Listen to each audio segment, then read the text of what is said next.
How's it going, everyone, and welcome to another episode of No Excuses on BTWProductions.com and YouTube.com with your favorite show hosts, Still. Marion. And Wallace Allen, we're here to bring you the latest news and commentary on the video games industry for the week, or we would if the video games industry had been doing anything other than playing Elden Ring all week. They haven't. But first of all, if you'd like to get involved with the show, you can do so by sending us email at noexcusesvtw@gmail.com, or you can follow us on the Twitter at noexcusesvtw, or you can join us in our Discord server, and you can get to that by clicking on the link provided in the show description underneath the show archive on YouTube. Yes. Yeah. Alright. On the stream today, I'm going to be playing a bit of Surviving Mars because I haven't played it in a while. How hospitable is Mars today? We'll find out. Apparently they've added a new DLC since I've last played it, which is all about visiting underground areas and also harvesting asteroids as they fly past. So it also has an overwhelmingly negative response on it, so that's interesting. So I'm going to have a look-see, because I really do like this game. It's very chill for the most part. Until Mars decides that it just hates you and drops an asteroid on something important. Mars is an angry planet made of hate. Yes, you can make it a very nice green planet, but that takes some work. And the time between it being unhospitable red wasteland and green lush Earth-like planet is turbulent. Let's just say. So I'm just gonna poke around at this. I've played it on the stream before. It's all about sending the unmanned rovers, harvesting resources, then building domes and filling them full of meat puppets. I call them people, but they have zero personality, and they're basically there to fill work slots. So meat puppets. That's what I'm going to be the Japanese. So basically, you have gone to space to set up your communist colony. Yes. Seems legit. Not going to be. I'm going to be Hydro Engineer. Hydro Engineer always seems like a very good start, even if I do have a giant pink phallic rocket. Thank you, Japan. Hydro engineers in general, I think they all have big giant pink phallic rockets, or are big giant pink phallic rockets. Yes. Isn't that like most Gallente battleships? Mm-mm. I guess you guys didn't play Eve. Not really, no. Not very much. The only faction I really remember from Eve is one has ships that are basically made out of recycled junk, and another one makes ships... Scimitar, in Rust We Trust. Yes. And there's another one which insists on slathering gold on everything. That's who I played, the MR. Yeah. You might as well, if you are the sort of the rich autocratic imperial faction, you might as well bling out your ships. I mean, yeah, what's the point of conquering space if you can't look good while doing it? Alright, let's go to Mars. Anywho, so, let us dive into our Rex. And, I've played a couple of things this week. Elden Ring. I'm bad at this game, but I'm still enjoying it. Where are you up to? I still haven't beaten the first Lord boss. He's got a couple of attacks which I just can't quite get the timing down on. Like, he does a big jump attack in phase 1, which I can easily capitalize on, as well as the earthquake attack he does. But he does a combo, and then he does an axe slam immediately after it, in a straight line. But it always seems to go further than you might expect. Are you still relying on dodging? On that one, yeah. I Yeah. can block it, but yeah, It's going to eat all of your stamina if you do. exactly. So I just need to practice on him some more. I can fairly reliably get into phase 2 and starting to get the hang of the moves there where he starts throwing fire all over the place. Yeah, I think phase 2 is actually easier than phase 1 because he'll stop and just throw fire everywhere. Yeah, like it this seems is like going to accomplish. it seems like if you can get behind him while he's throwing fire around, he's just standing there like an absolute lump. Oh yeah, it's a good quarter of his health at your level. Just is free damage whenever he Yeah. does that. Yeah, just get him behind him and smack on him. So, yeah, I just need to practice on him to get in some more. But I've done some more exploring. I went and fought the castle at the bottom of the map, which was a fun little jaunt. Wasn't very long. Yeah, most of the forts and stuff are not, although some of them are spectacularly difficult. Yeah, this one was not. But the final boss gave me a little bit of trouble till I learned his patterns, and then as soon as I kind of twigged onto what his moveset was, he just went down.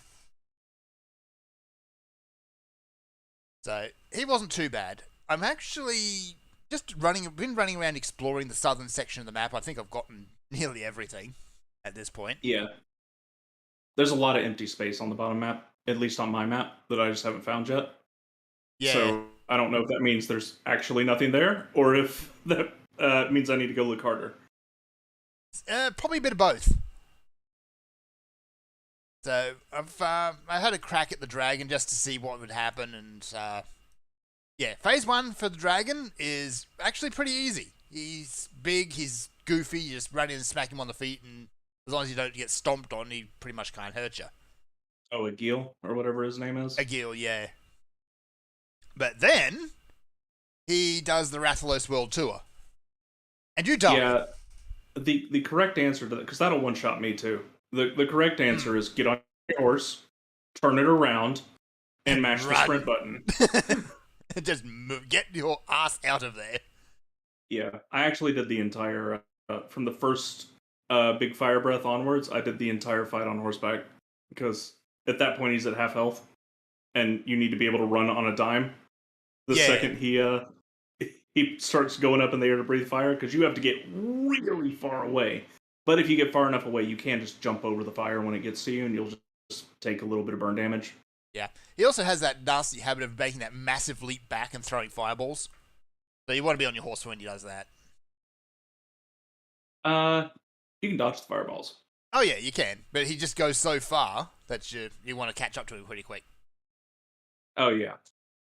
I've started poking around at some of the what do they call them? The invading guys, the bloody fingers or whatever they call it. It's a Dark Souls They're game. they're just invaders. They're just Use the Dark invaders. Souls terminology. Yeah. It's easier.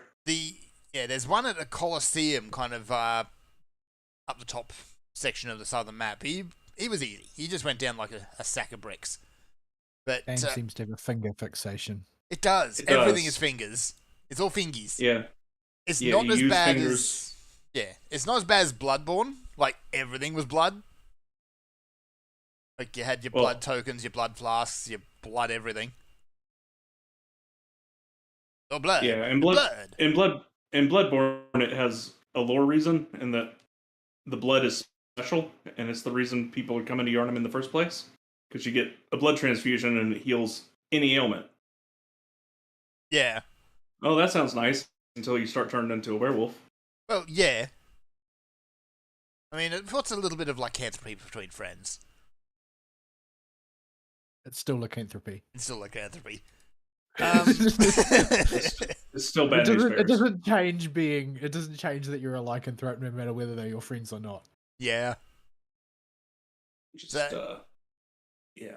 Yeah, but honestly, it still takes the same line that the rest of the Dark Souls series has, except Sekiro. I'm going to not count Sekiro in that. Is that the plot doesn't matter. It really doesn't. Yeah. I'm sure that Vadi will put out a big lore compilation eventually. Like, it's nice for people who, really want the lore, but it doesn't matter. Is it there though? Oh Yes. yeah, Like, it's is there like a huge amount of in-depth lore? It's just that nobody bothers with it. oh yeah. This is like you get into Nasu tier.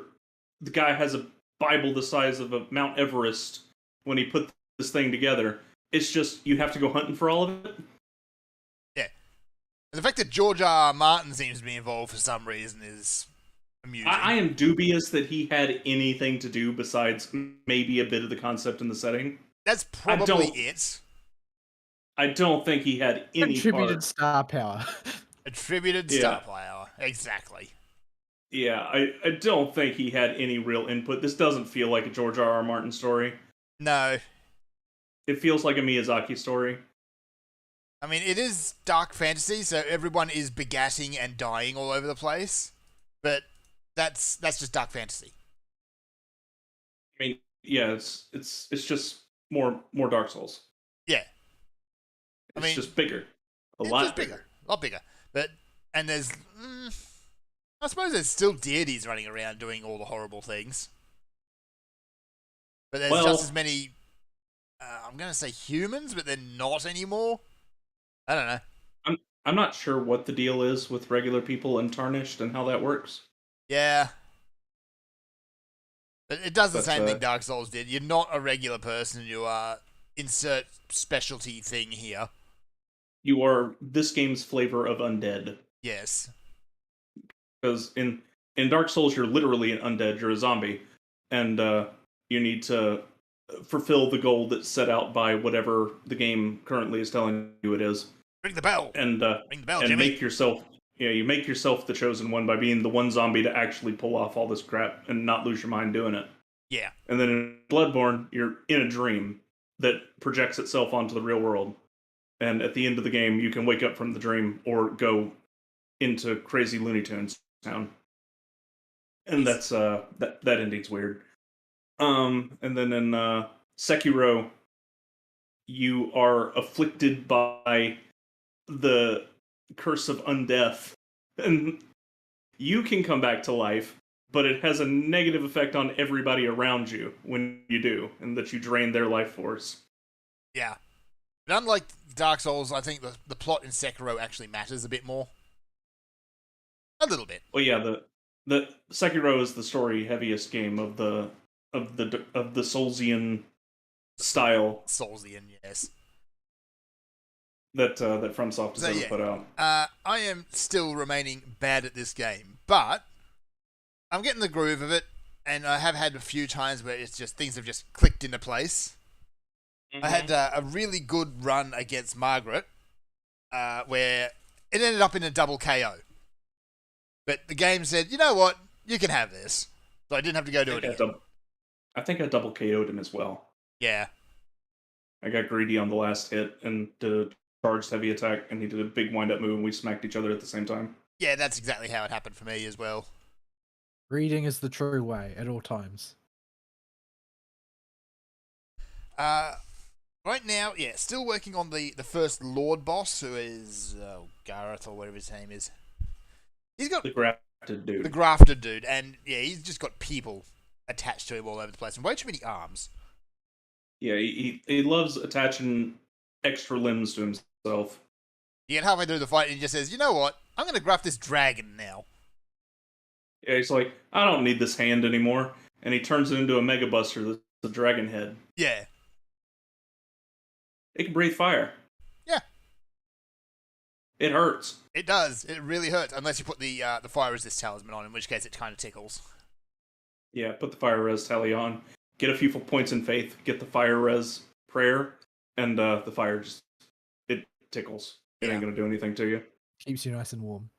Yeah, the last thing I fought before I put it down, like I tried to do the boss yesterday, and I just was having an off day. Could not find the rhythm. Mm-hmm. But yeah, had a crack at it this morning and found a rogue invader down an alleyway, down a canyon, Mm-hmm. and he's got an annoying ability where if he catches you in a certain attack, he'll just one shot you straight away. Mm-hmm. There's no way of getting at it. Also, I can just switch to two-hander stance on him and just wail on him, but he'll inevitably dodge out of it at 10% health and then use a healing flask. And it just feels like cheating when the AI does it.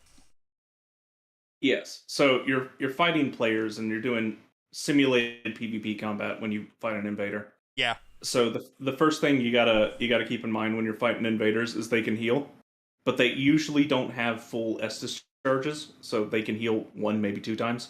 Yeah. And they also have way less poise unless they're in the middle of a big wind-up attack than a NPC does. So you can totally stun lock them and combo them to death if you got a fast enough weapon. Yes. Which is why I really like two-hand twin blade for that sort of thing, because it's just a massive, long combo. And actually, if you found the twin blade talisman, that last hit of the combo does a lot of extra damage, which is good, but I find it does tempt me to be extremely greedy on boss fights. Greed is good. Yeah, not always. That's why every black mage always stands in their ley lines. Healers adjust. Yeah. That'll get you killed in Dark Souls. That'll get you killed. Like, there is no healers adjust. There is no, I'll just chug a bit more Estus. There is, I'm on fire now, oh, I'm dead. There is, however, Right, I will stand in that's this called 2 Estus. square millimeters of space and avoid the attack. That's how the master ley lines workers do it. Mm-hmm.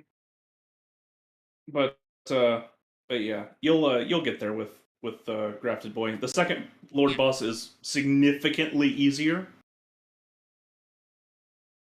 Like, she's a total joke compared to Grafty Boy. And then you have after that, good luck with the third boss. Oh, okay. He's It took me literally all day. Well, that's how it should be, shouldn't it? Yep. He is a mean mofo, and he's But got that's a all unique good. gimmick. And for some reason, they made a Lord boss a gimmick fight, which was the real poo in the ointment. There, I'll talk more about it when we get to my week. All right. I won't spoil I'll spoil the fight a little bit, but I won't spoil the story stuff that happens. Poo in the ointment. So the only other thing I played really this week was I fired up Aperture Desk Job just to see what it was all about, which is I guess it's just a showpiece that was put out for the Steam Deck. But you can just put it on your PC and away you go without any issues. It's free and it's on Steam. It only takes about 20 minutes to play through. Mm-hmm. And it's just a bit more lore for people who really like Portal lore. It is not Portal 3. It goes out of its way to tell you it is not Portal 3, nor is it Half-Life 3.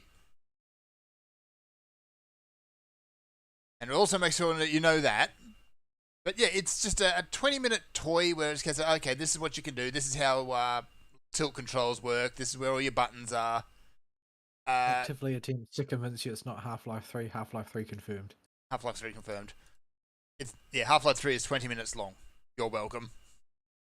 Well, that's the natural progression for episodic, isn't it? Yes. Yes, it is. No, it's games of service. Ugh! Don't swear.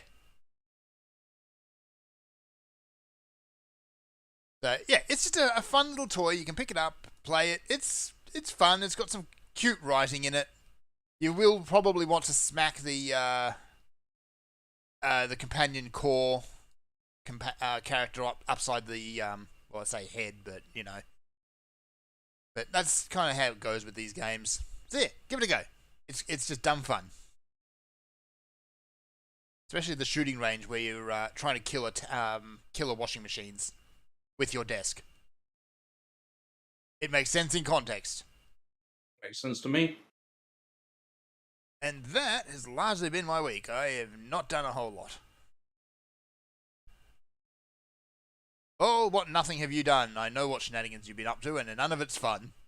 None of it is fun, but I hope that the payoff will eventually get here. Because basically my entire week has been consumed with the whole preparing to move and then moving house project. So I haven't done any video gaming to speak of. I've just been too tired after the fact. Everything hurts. I don't really want to think about anything. I just want to melt. I keep passing out because I'm too tired to stay awake. But yeah, I was able to sleep through the night last night because I didn't have noisy flatmates waking me up. It was kind of surreal, actually. So The yeah, blessing of it's silence. yeah, it's actually it's been sort of unsettling in its own way, but it's only because I keep expecting to be annoyed by something and then find myself pleasantly surprised that I'm not annoyed. And like the feeling of needing to go to the bathroom and actually being able to get up and go to the bathroom, as opposed to get up, walk across the house and find the bathroom is occupied and then go back to what I'm doing Somebody several set up times. camp in there for the night. Yeah, there's a lot of that stuff is no longer a problem. Unfortunately, my fridge is being a problem. It's the one of the handful of things that I bought new, and it doesn't work. It honestly Unlike the sounds like the second-hand washing delivery man machine. broke it. It could be the case. I'm gonna let it sit for about 8 hours or so. Yeah. Just loitering in the kitchen. Hopefully, none of my food will spoil within 8 hours. And then I'll fire it up again and see if it works. And if it doesn't work, then I'll just call the guy tomorrow. I made sure to buy locally from an appliance store so that I have maximum warranty exploitability, because there is actually a man I can go and talk to, who is writing a book and wants me to contribute to it. So he's well disposed to me, the guy that owns it. What kind of book? Basically a book about New Zealand and its sort of path to the future type of thing. Okay. He wants experts from various fields on board, and when he found out that I've got a doctorate and I've got a reasonable amount of general knowledge about a lot of things, and I share at least a few of his opinions, like that New Zealand is not equipped to be a competitive service industry country the way we keep attempting to be, because for some reason roughly a half of our country wants to be New York when we are absolutely and not in any way equipped to be like New York. I don't know That why sort of thing. governments and councils and things always insist on pushing to be New York. Why would you want I to go to think New it's York? I think it's just a mental illness that you get if you live in a city for too long without, touching the grass. Yeah. And it does. I think that, I mean, you can observe in New Zealand the places that afflicts the worst are Auckland and Wellington, which are cities which are aggressively pursuing becoming extremely metropolitan concrete jungles. And it doesn't affect Christchurch anywhere near as much, but Christchurch is, well, its epithet is the Garden City. It makes a positive effort to ensure that there is lots of greenery and lots of natural stuff around, lots of parks and that sort of thing, which means it's an expensive place, but also the people here seem to be less like afflicted by urban berserker. They don't seem to prioritize being more like a big city. They still want to have some sort of local identity. So yeah, I don't know what the deal is, but at any rate, he's writing a book on the topic, and he wants me to sort of contribute to his musings on COVID and that sort of thing. But Oh boy, that's dangerous. Yeah. well, I mean, he's approaching it from a point of view where he doesn't really have any expertise, and therefore should not be voicing an opinion of his own on the matter, which is more than I can say for most people. But because they're going to voice that opinion anyway. But yeah, at any rate, the upshot of all this is that the appliance guy seems to be presently well disposed towards me, so he should listen if I say, "Look, the fridge you gave me is busted. I need you to either fix it or replace it ASAP." So yeah. At any rate, it seems that living in a house by yourself and having all of your own appliances and crap basically locks you in a permanent loop of managing small catastrophes 24/7. It's not supposed to, but it does anyway. But that seems to be what's happening. But it is still quite relaxing knowing that I'm not going to bang into anybody on my way down the hallway or anything. And I can basically manage things how I want. I've got a nice amount of space here now. I do have a garage even, which is not a very big garage, but it's enough to shelter my car and therefore, in theory, reduce my insurance premium. Yeah. hopefully once I've got everything unpacked, I can settle down and relax a bit. I've got about half of my books, maybe a little more than half, still packed up, and I've got junk lying everywhere from the packing process. I went and bought a vacuum cleaner today, so I have to clean everything up after the fact. I'm supposed to go back to my old flat and clean it up, but they're going to knock the thing down. Like, I know that when the lease is up, you're obliged to clean up the place when you leave, but they're literally going to demolish it. Yeah. Like, this You isn't still got to isn't do it. fair. Yeah, I know. It doesn't please me though. I've done sort of like a cursory job, but the vacuum cleaner there died, and so if I go to clean it up, I'll literally have to bring my new vacuum cleaner from my house to my old house to clean it, and then back home, which seems asinine in a lot Yeah, of it ways. Yeah. So I've got a separate room for my bedroom and my office now. So I'm now sitting in my new office, which is very bleak and undecorated right now. But I'll have to think of something I can do about that over the course of time. Mhm. But it's yours. It's and yours. You it's can not fill it anybody with- else's. Yeah, you can fill it with nudes of your favorite waifu if you really want to now. I Don't do that. Don't really want to, because I wouldn't be able to live with myself. That's the Yeah, problem with that. You've got to maintain I your would own die of- dignity. Every time I walked in there, even though I know nobody else is going to see it, every time I walked in there, I would die of shame. I would just rot inside. Yeah. I can't do it. I can't do it. Yeah. So video wise, I haven't done anything. I basically have dropped out of FGO more or less, other than logging in to maintain my streak. I haven't done very much, which means I've pretty much entirely missed out on the current event. Like, I logged in long enough to quickly run through the storyline and farm up just enough stuff to get the gold foos, but I don't know that I'm going to have much more time for that. It's not even a matter of time, because I have had the time. It's that I haven't had the energy after all of the stuff I've had to do. That's Yeah. been more or less the problem. Moving does that. So, just complete. It's something that when you think about it conceptually from a distance, it's not something that seems like it's going to take a lot of energy, especially since I hired movers.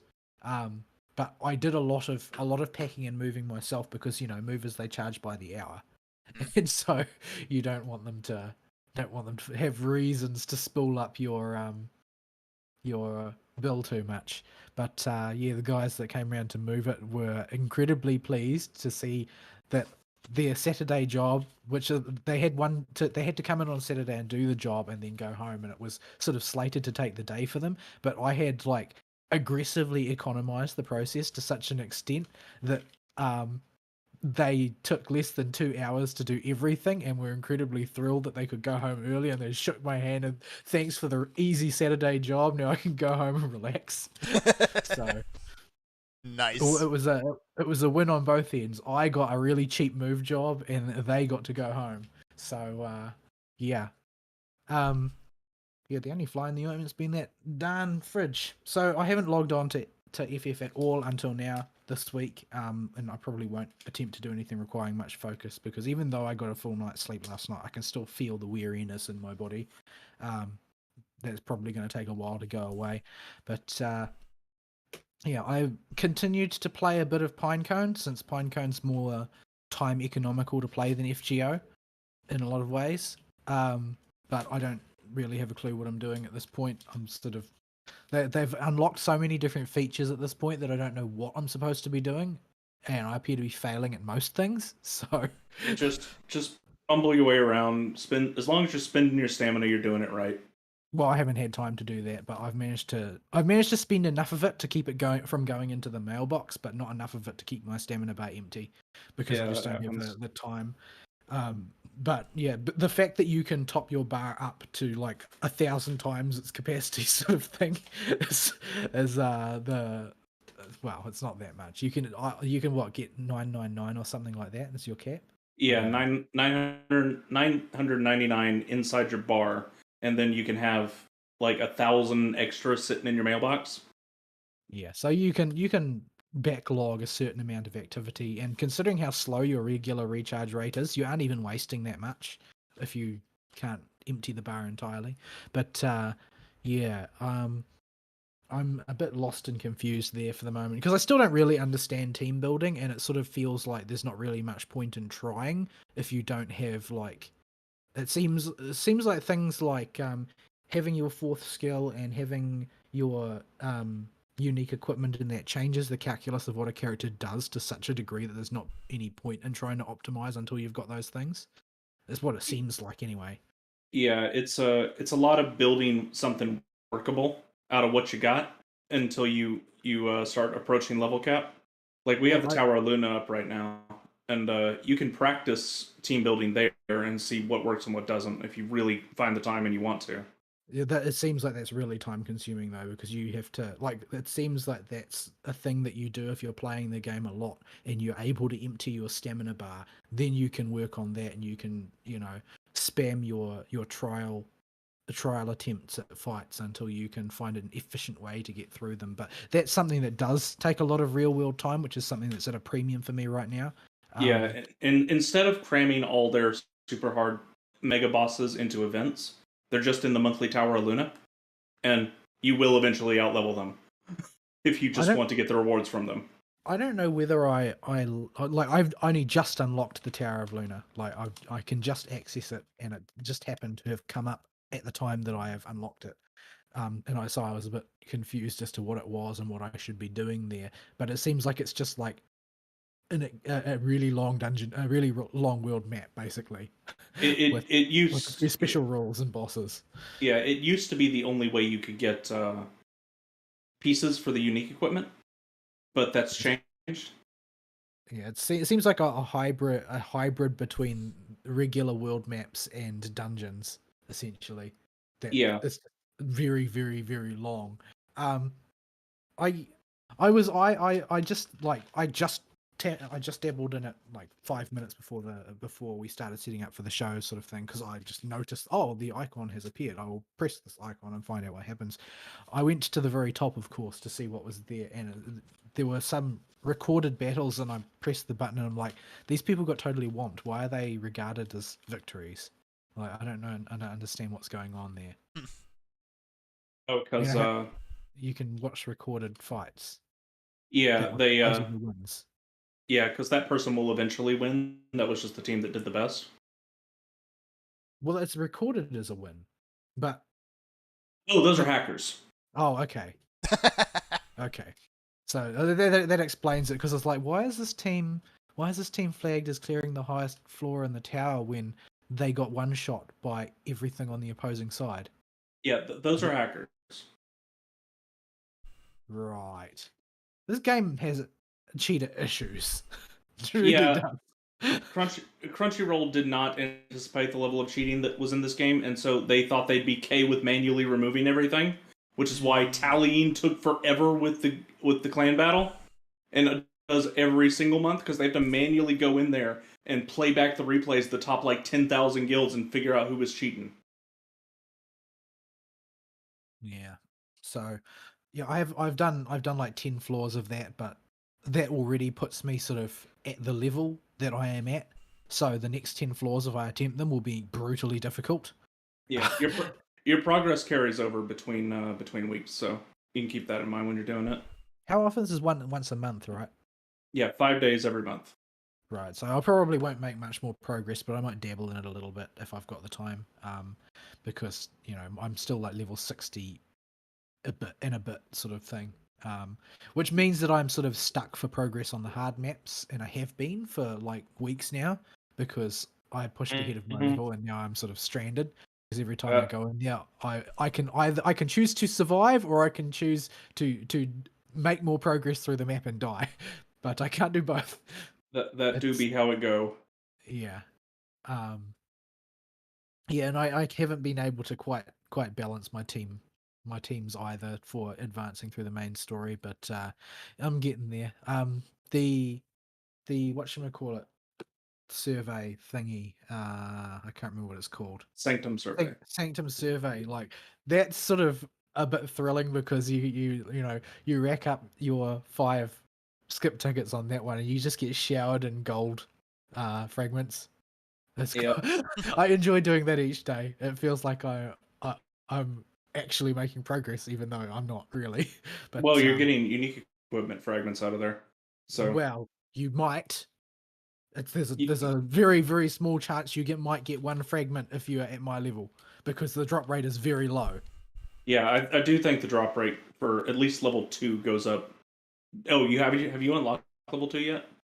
No, no. I Okay, just okay, okay. unlocked the Sanctum survey, so it's just painful. It's like, yes, it's on the drop table, but you're not gonna get any. Oh yeah. There's a level 2 where the drop rate is around 60 to 80%. Yeah, it feels like about 10% at present. Yeah, it is, but for level 1. But I still get tons and tons of blueprints, which is good. You do. But yeah, I can't work out for the life of me how it decides what loot to give you in a lot of these modes. Like I seem to like it. I've only got unlocked the third dungeon. It seems like the most of the fights in a dungeon don't seem to outscale you, but the boss is fixed. Seems to be the way that it works. Like the gradient of the teams that you fight on the way up seems to be the same gradient every time relative to your level. Like the first couple will be below your level, the middle section will be around your level, and the upper section might be marginally above your level, and then the boss is always the same level. It doesn't matter. Yeah. Doesn't matter And what. So I can womp everything on the way up to the boss in the third one, and the boss will absolutely crush me because he's like 20 levels higher than me. yeah. Sounds Once you sporting. beat him, the dungeon rewards double, and there's only 4 trash packs to clear through before the boss, Right. and that is much nicer. Yeah. At any rate, so I'm gradually accumulating the shards off of that. Although now I've got to wrestle with the additional question of, oh well, am I supposed to go for the unique equipment, or am I supposed to go for more ascensions, or what? It depends on the character. Yeah, and it also seems to depend on what your sort of relative amount of It's not a pressing issue for me, I suppose, at this point because I'm accumulating the hearts at such a slow pace that I'm going to have a million shards by the time it actually becomes relevant to build a unique equipment. But there are other things like it's sort of tempting with 1-star and 2-star units to upgrade them first, just so that they're durable enough to actually have an impact, rather than melting under backline fire and that sort of thing. Particularly that third position and that fifth position seem to have enemy types that really predate on them, and they tend to be squishier positions as well. Yeah. But yeah, so there's an awful lot of stuff to do, enough to completely confuse me as to what I should be doing next, and I think it's going to be a long time before I make a great deal of progress in the Princess Arena. The trick at my level seems to be to work on building 2 really cohesive teams, and then just gamble on not getting to the third one. Oh, Because what you do at your level, and I've done this since day 1, just because I had a hunch this would be the way it was. The first team that everybody puts up is always really strong because they don't want you to fight them because they want to keep their position. So what you do is you make on your attacking team, your front team, your throwaway team. I don't even look at the front team. It's like in fact, I don't look at any of the teams. I just press the one which just looks like the lowest level because I'm not out of NPC tier yet. Yeah. So once Because you start, I only have one team and shrapnel. Like I have enough units to make one really good team, but what is left over, no matter what that first team is, won't be coherent enough to actually make a good second team. Whereas every team in the NPC tier, while the NPC tier is dumb, each team is balanced, which is something that I can't do. yeah. So yeah, when you start fighting people, you want to make your front team your throwaway team. And I've done this all the way to like rank 30 in Princess Arena, and it still works because people are just stupid. Yeah, I usually front load mine because I know that I'm fighting NPCs. So the first 2 battles are going to be the ones that make the difference, on account of I don't want to waste time. Once I start seeing interesting team comps, then I'll have to change up the way I do things. But at the moment, it's just the same ones every single time because they're all NPCs. So it'll be Kuka, Pecorine, Pudding Ghost every single team those will be the 3 leaders. So I know that I'm still an NPC tier by the fact that they're all the same every single time. But yeah, it's I just don't have enough, because I would still even in the event that I rig my teams for best effect strategically like that, I still would need to have 2 real powerful teams, and I don't have the right shrapnel.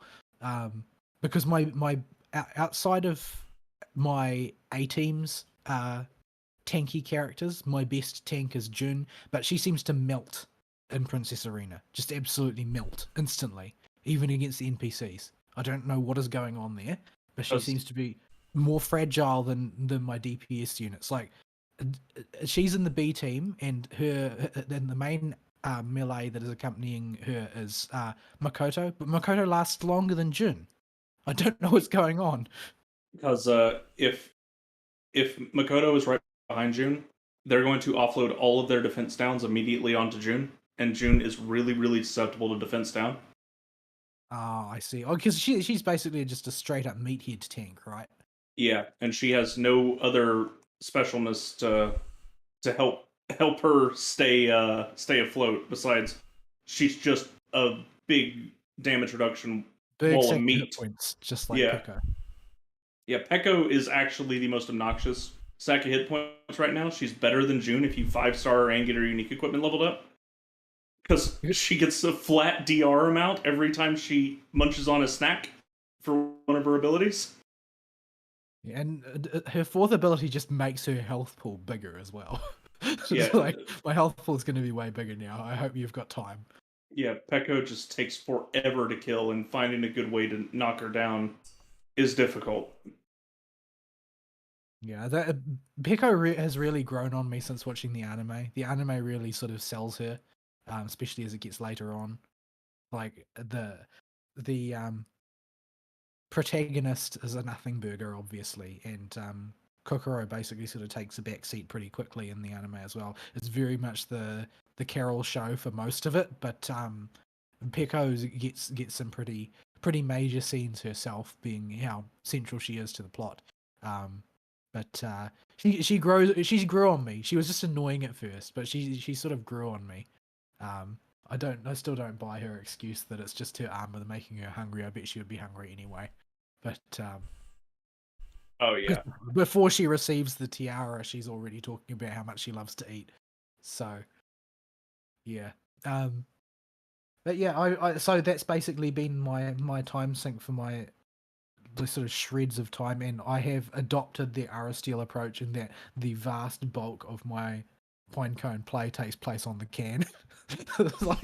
It's just like, well, I can't do anything else, so It's like, I could go read, my news aggregator again, but I already know what's all in there. So let's just run through Princess Arena. but yeah. So yeah, I haven't done anything else and it makes me feel sad, but that's just the way it be right now. Hopefully I can establish a bit of equilibrium while waiting for the next disaster to come down the pipe. At any rate, on that note, I'll call an end to my week because I haven't done anything. All right. All right. I guess we'll go ahead and just jump into my week before we go to a break. Yeah. Yeah, let's do that.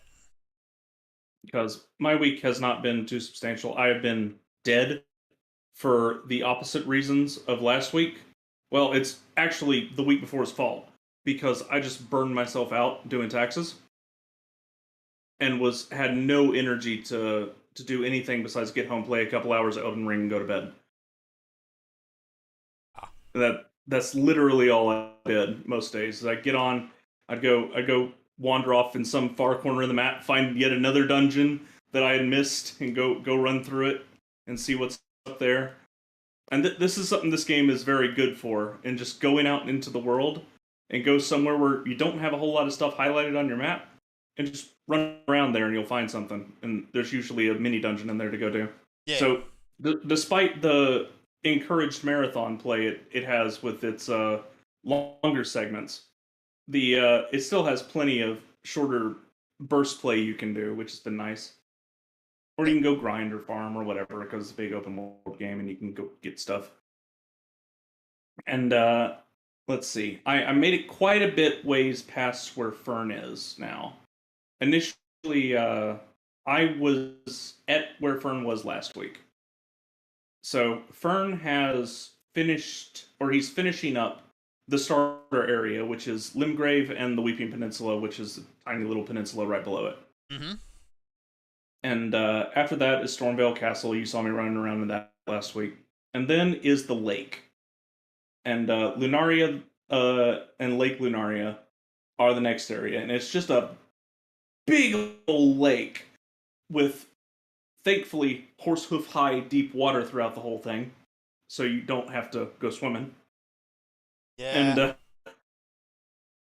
surrounded by various plateaus, cliffs, and caves, and all kinds of stuff. And this area has been interesting. This is a very magic-centered area for your enemies. So enemies get ranged attacks all of a sudden. Yeah, And I this, actually poked around down there, and even the grunts, they have these magical grenades which explode into magic missiles. Yeah. Those are annoying. So you got to learn to deal with that, and learn to properly dodge the timing. The dungeon is an academy in the middle of the lake, a magic academy. 'Cause of course And it it's is. got, and if you thought the rooftops on top of the last castle were a pain in the butt, oh boy, do I got some rooftops to sell you. Hate those rooftops. Got horribly Now, lost on them. Imagine them like on the last castle, but even worse, and with dive bombing flying enemies that knock you off the roof. You're not selling me on going any further. So yeah, the rooftop section. Thankfully, the rooftop section in the academy is entirely optional. I didn't realize this until I'd done all of them, but they are. You do not have to actually do the rooftops. The boss is a joke. The first boss is not. The first boss will kick your butt if you're not paying attention, and you really need to go into that fight with magic resist. It's a red dog that has a sword in its mouth, because FromSoft loves their dogs with sword in their mouths. They do. And it's going to, every time it attacks you, it leaves delayed spells in the air, and you have to figure out what all these do. And this guy will kick your butt. He's pretty tough for a mid boss. But once you get him down, he doesn't have very much HP, so you can liquefy him really fast. If you can just get him to hold still for a second, and then after that boss, you fight the second lord in the castle, and she I was really disappointed with how easy she was. You walk in, and you see her floating in the air with a giant golden bubble around her, and you can't reach her. Arrows don't do anything to her. And so what you got to do is she's surrounded by these crawling, horrifying academy students with little graduation fezzes on their head, and you have to find the one that's singing, and it'll be glowing yellow a little bit, so you don't have to use entirely sound cues, but you got to use sound to figure out where it is in the room. And then you got to kill it, and it dies in like 1 or 2 hits. And you got to do this. Graduation fizz, really? Graduation phase. That's not a fizz. Well, whatever it is. The They're not graduation the cap. Triners. It's a mortarboard. But yeah, it's it can be what it is. We've got to continue to refer to it as a graduation phase from now on. Yes. So you kill 3 of those, and she falls down, and then you go whack her, and she has like no HP, and then you do this probably 2 times is enough to kill her, and then phase 2 happens, and you get teleported somewhere in the middle of nowhere, and you fight her in a watery void, where she can now cast spells and act like a proper boss. The only problem is she is staggerable with every single hit you land on her. Okay. So she never gets the chance to cast anything as long as you interrupt what she's doing with a throwing dart. That's ridiculously easy, actually. Yeah. She's a really easy boss. The rest of the area, there's a whole rather large dungeon area with Karia Manor up north you can go do. And from here, you have a couple places you can go. I went underground. This was the harder of the options, as I found out. And you can go fight a humanoid dragon with a big sword that's really scary and hits like a truck. Fun. And I wouldn't recommend doing that just yet. I'd wait a little bit before going down there. And then this opens up, but doing that opens up the left half of the underground map, and I just found the right half of the underground map. And yeah, there's a whole second layer to this map, which was interesting to find out. So the map is actually even bigger than I thought it was, which is already pretty big. It is the other, huge. yeah, the intended area I think you're supposed to go is back to Limgrave and out the eastern side to the rotted area. And you don't want to go to the north half of the area. That place is stupidly high level compared to you. But the south half of the area is about where you should be after you finish thoroughly exploring Lunaria. All right, I had a quick poke over there, and I found some horribly swole bears. Yeah, those dog bear things. Wall bears. Swole bears. I'm not sure A they're horrifying image. they're like deformed dogs that look bearish. That Yeah, are no, these infected were- by the rot. So you're the one who's going to criticize someone on calling something an animal that they're not actually. Now, I'm not talking about Only the dogs. because- These are bears. There's a forest full of them. Are there bears over there? They're bears. Because There might be bears they over actually pick you up in a bear hug. And if they do that, you're just going to get smushed. I haven't found the bears over there yet. Yeah, But, there's a forest full of them. But oh, you mean this area? Yeah, there's bears here. A little bit further, you get into rotted dog land. And, Are these actually dogs? Yeah, they're actually dogs. Okay. They're really, really big dogs. The really weird animation With again. swords? Say what? With swords? No, these don't have swords. They're just inflicted with rot, which means any attack they do to you will stack the rot debuff on you. And if the rot debuff gets on you, it's like super poison. Super poison. Yeah. Yeah. So, Could be worse. It could be you just make- death.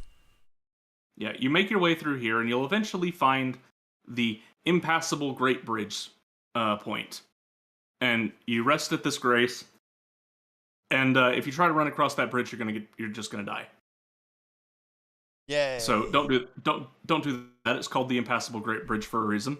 Who'd have thunk? The impossible And, Great Bridge is in fact impossible. And instead, you take the magic butthole in front of it, as the community has come to call them, and this will teleport you inside the castle on the other end of the bridge. That's convenient.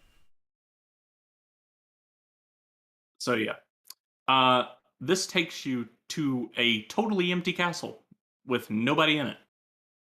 A couple, not even properly health barred mini bosses, just roaming around, hanging out, having a good time. And you can kill them and get a few ashes of war and a few little rewards, but that's really all that's there. And you're like, this is weird. This is like been built up from what the NPCs have been saying is this is a big deal. The dude that lives here is supposed to be some monstrous demigod. And he is. He's just gone crazy. Like most of them have, except he's gone even crazier than the rest of them. And they are gathering together, his loyal followers, to go all attack him at once and try and take him down together. So this isn't a one-on-one boss fight. Speaking of crazy demigods, there's a rumor going around that the Seisho Seki is split in half. You're gonna have to. The Killing Stone. It's the stone where Tamamo no Maya was sealed. Oh, okay. It's split in half. That's worrying. So yeah, I guess if we hear about a whole bunch of unexpected killings taking place in Japan, we know why. Yes. Yeah, let's not do that, I hope. Well, you never know. She'll probably try to make them her husband first. I don't Which think we're Tamamo going we to get. I don't think we're going to get that Tamamo. I think we're going to get the beast candidate. Tamamo classic. Oh yeah. Oh dear. I'm distracted now. What was I saying? Right. Demigod candidate. You know, demigods that are crazy and want to kill everybody. Oh yeah. So he's got cancer, and has turned super huge and has a tiny normal-sized horse that has apparently magically not been infected. And you teleport to the battlefield, and there'll be summoning signs all over the place, and you practically have to use these. I can conceive of a way in which people found out how to do this boss without using them, but it is not a fun time. So you're meant to go run around the battlefield on horseback, because you can actually fight this guy on horseback, and summon as many NPCs as you possibly can. And the more side quests you've done, the more people show up to help you fight him. Okay. And you get more powerful dudes. You get a few dinky default dudes, but you can get like the Jar Warrior, Alexander, and you can get the Wolfman with the big two-hander to show up, and other dudes like that. And I tried every conceivable strategy to fight this boss legit with all of the help from the NPC allies. It wasn't happening. So what I did was I took my short bow, and I upgraded it as far as I could. I went and I farmed out a bunch of stuff to craft the best tier arrows I could. And then I got on my horse, I summoned all the NPCs, let them fight the boss, and then just sat there and plinked him with arrows until he died. That seems kind of anticlimactic. It is more intense than you would think, because this guy's attacks are insane. And they go across the entire battlefield. So he is he's a challenge. More of a puzzle than a challenge once you figure out that this is basically what you have to do. But it's really weird. They took one of their Lord bosses and made them a gimmick fight. I'm not sure how I feel about that. I would have to do the fight a few more times with different builds and try out a few different things. But I was getting just really frustrated with being stuck on this guy. Because if it was me stuck on a legitimate fight, that would have been one thing. But I was stuck on a gimmick fight, and that just felt bad. So I just bowed my way out of it, and that worked. It was not easy, and it took forever, but it did work. And you can keep resummoning your NPC allies as they die, so you're clearly meant to have them do most of the fighting and find out a way to not die. Yeah. But yeah, it's that was a interesting fight, and I found all kinds of other bosses in throughout the game. But right now the game is still, I haven't had time to sit down and really process any individual fights outside of the Lord fights, which are big and spectacular and have a whole lot of set to them. Lots of yelling. But, usually. yeah, most of it is my past history with the series has managed to get me through most of the rest of the bosses with a few headaches, but nothing that's too bad. So yeah, right now I'm kind of stuck in, I don't really know what to do next, because there's a lot of places I could go, and there's a big side quest with Ronnie I'm trying to do at the same time. So I'm not sure what I actually want to progress. I'm still trying to figure all that out. Maybe just pick a direction and go that way. Yeah, so that's where I'm in Elden Ring right now. I'm quite high level because of the leveling trick that has been going around, and I found it by accident, actually. I was out exploring somewhere I really, really wasn't supposed to be. And Which is what you're supposed to do in these games. Yeah. So you say you weren't supposed to be there, but that's sort of how you're supposed to play these games. I mean, this game actually kind of goes out of its way to throw you in situations like that. Sometimes, like, for example, poking around on that southern peninsula, you can come across a tower where you climb up, but there's just regular dudes around it. They're not really too much of an issue, except for the one up sitting on top with a ballista. But up there is a treasure chest, and you open the treasure chest, and it sends you all the way to the northernmost point of the map. yeah, And, which is all shiny and golden and everything, and you open the door, and there's a, kind of these, fiery colossus guy kind of there, laying on the ground. Now, I've fought these guys before. They weren't all that hard. Just smack them on the ankles till they fall over, stab them in the guts, and they're done. Except for this one. this one has a lot more poison, a lot more HP. And he's very, very angry. Yes. So, yeah, that was a nasty shot, because I thought him, because, oh, he's easy. I'll just smack him on the ankles and take my treasure and go home. No. No. There is a really, really good talisman if you can beat him, though. He's sitting on a treasure chest, so there's something interesting there. Yeah, there's a talisman in there that when you equip it, passively regenerates 2 life every second. That sounds ridiculous in this game. Yes, because when you're in a dungeon, when your flasks don't replenish, you can Stand in a corner and suck your thumb until you heal. you can go hide in the corner and get full health before you go fight the next trash bag that's gonna whomp your butt. Yeah. That So, sounds ridiculous. Maybe I'll go and focus on him for a little bit. 2-hand is the way to go, my dude. Oh yeah, I you don't don't need even to- try to block him. I don't need to try and work myself into places I'm not meant to be. I can get lost the old-fashioned way. I used to even do that in Dynasty Warriors. I used to play Dynasty, like when I was in undergrad. I used to play Dynasty Warriors with my friends. Split screen co-op, the way what used to be back in the day, all the time.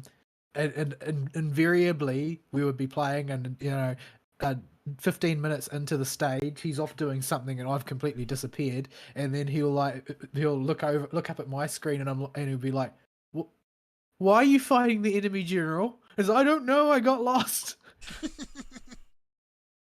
Yeah. Some of those Dynasty Warriors maps, it's very easy just to wander off and get lost in, though. Well, you just sort of move from fight to fight. And if you aren't paying much attention to the hints about which direction you're meant to go, well, that just sort of happens. Yeah. So yeah. Enjoy your expeditions. So yeah, in this game, I found the level up trick by accident, and this is apparently the trick everybody uses when they just need to get a bit more EXP to close out a level. I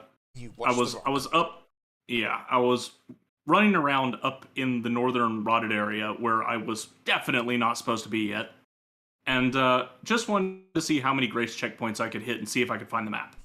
And I stumbled upon an area that had a whole bunch of phantoms of players all running in circles.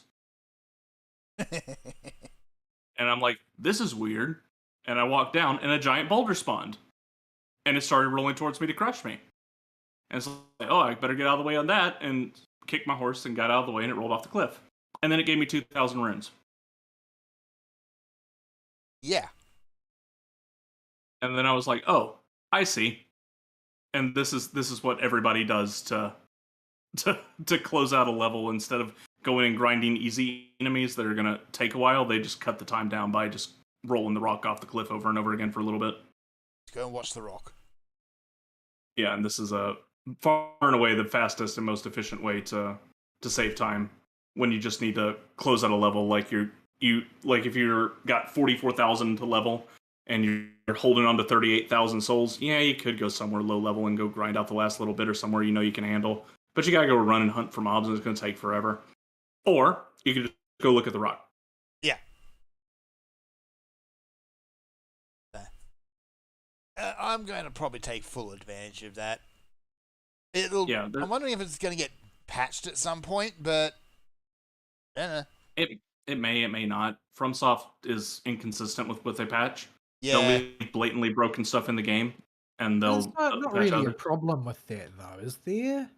It's sort of like how if you find a way to do something really quickly and efficiently, farming something in World of Warcraft, they'll ban everybody who did it and then patch it out.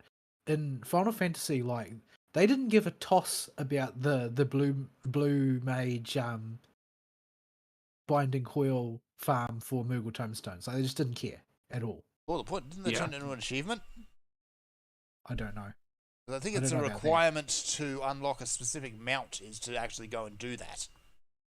Oh no, I think that's something different. There are a whole bunch of achievements for all Blue Mage parties, but this was a particular Moogle Tombstone farming strat that allowed you to clear like second turn in like 30 seconds or something.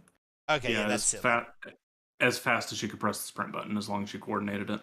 Yeah, so that was like the sort of thing that would have been immediately banned in World of Warcraft, but because it's not actually like it doesn't corrode the gameplay experience in any meaningful way.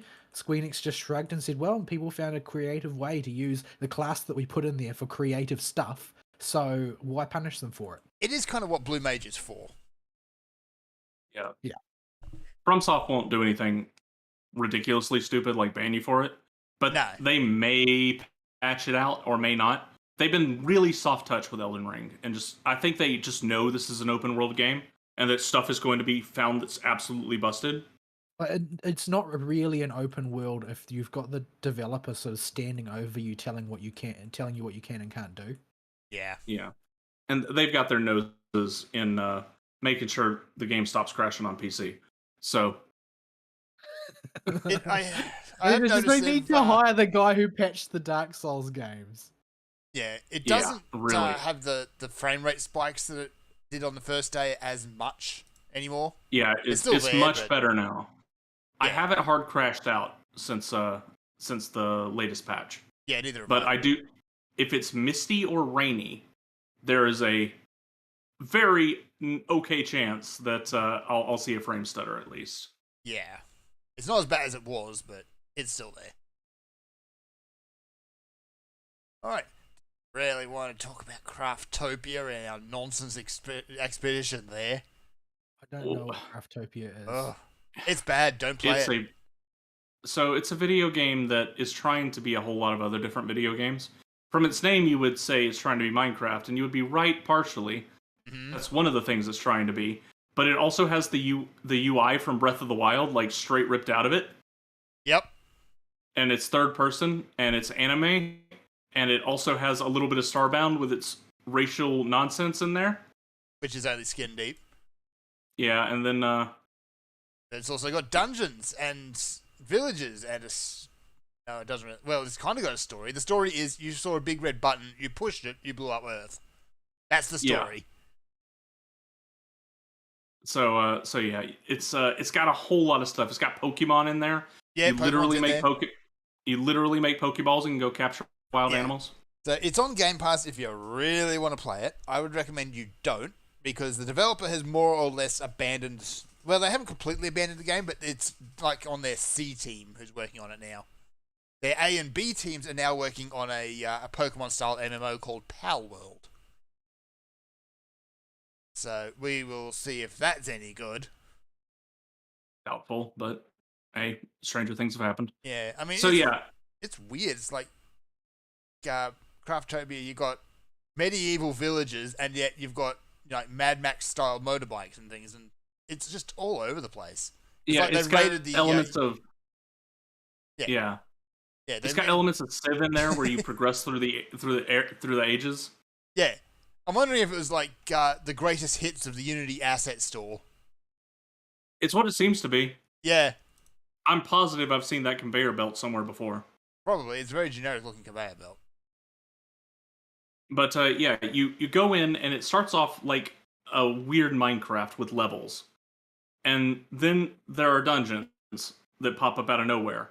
And you can craft weapons and you level up and you get skill points to put into magic and weapon skills and weird other passives and utility abilities like double jump that you can use anywhere.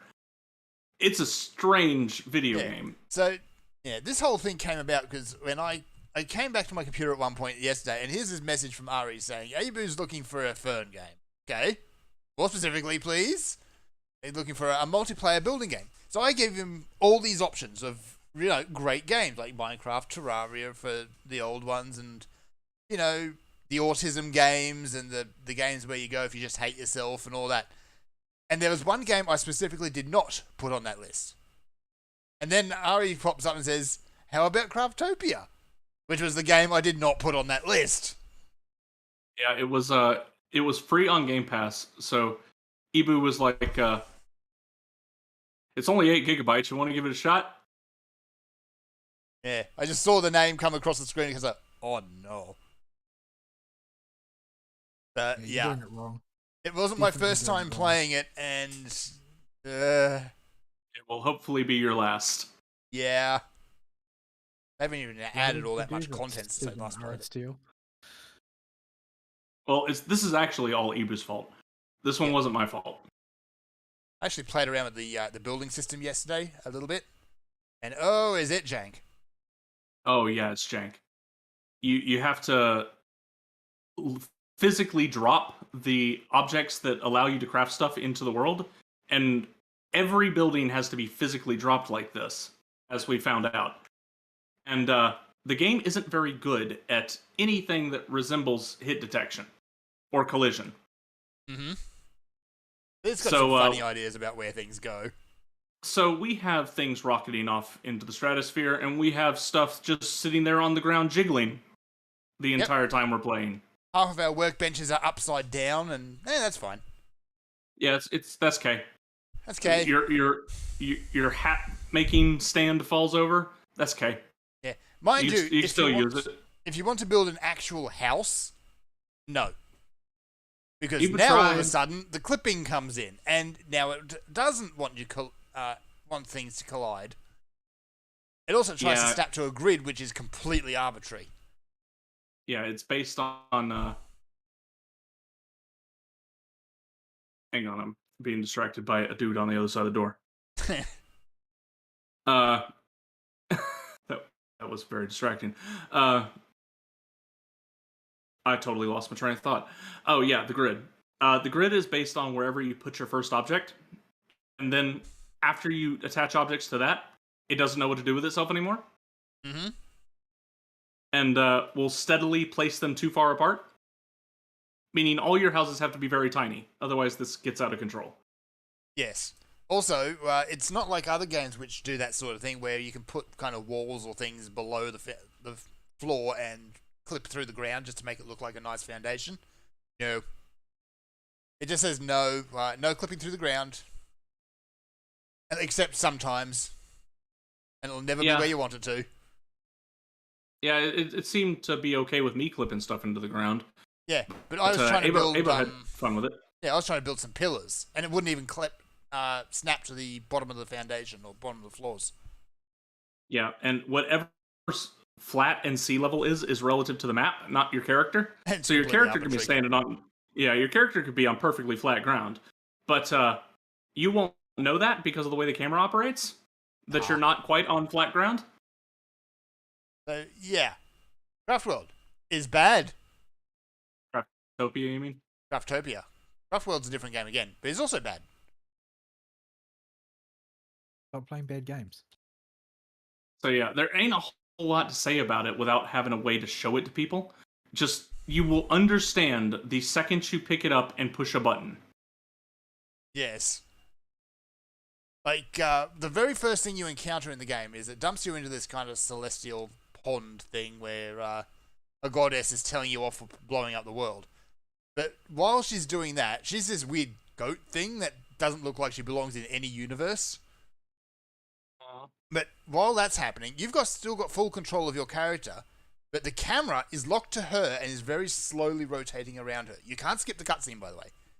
But you can run around all over the place.